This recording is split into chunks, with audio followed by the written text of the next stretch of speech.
நீங்க இந்த பழைய ஓய்வூதிய திட்டத்தை கேட்டு பன்னெடுங்காலமா அரசு ஊழியர்கள் போராடுறாங்க. உங்களுக்கு புரியுதுன்னு நினைக்கிறேன். அவங்க கேட்டது இப்ப நீங்க இருக்க புதிய ஓய்வூதிய திட்டம் இல்லை, அந்த ஓய்வூதியத்தை நிறைவேற்றுன்னு இல்லை, பழைய ஓய்வு. அதுதான் ஜாக்டேஜியோ பல ஆண்டுகளா.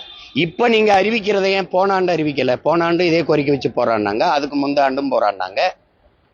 இப்ப தேர்தல் வரும்போது அறிவிக்கிறதுனால இது என்ன சொல்றது? தேர்தல் அரசியல்னு சொல்றோம். போன ஆண்டு என் பொங்கலுக்கு பணம் கொடுக்கல. ஏற்கனவே 10 லட்சம் கோடி கடன் இருக்கும்போது இப்ப 6800 கோடி வருது 3000 ரூபாய் கொடுக்கும்போது. கரும்பு, அரிசி, சர்க்கரை இதோட சேர்த்தா பணம் மொத்தமா 3000னா 2.5 கோடி குடும்ப அட்டைன்னா 6800 கோடி 7000 கோடி கிட்டத்தட்ட வந்துடும். இப்ப இந்த தேர்தல் அடுத்த மாசம் அறிவிக்க போற போது பிப்ரவரி இறுதியில அறிவிப்பாங்கன்னு வச்சுக்கிறோம். இப்ப நீங்க கொடுக்கும்போது இது மக்கள் அரசியலா தேர்தல் அரசியலா? போன ஆண்டு கொடுத்துருந்தீங்கன்னா அது மக்கள் அரசியல், இப்ப கொடுத்தா அது தேர்தல் அரசியல். அதனாலதான் இது தைப்பொங்கல் அல்ல, இது தேர்தல் பொங்கல்னு சொல்றது காரணம் அதுதான். அப்போ உங்க கவனம் நீங்க படிக்கிற மாணவர்களுக்கு கொடுக்கணும்னு ஒரு நோக்கம் இருந்தா இதே மடிக்கணினியை போன ஆண்டு கொடுத்துருக்கலாமே.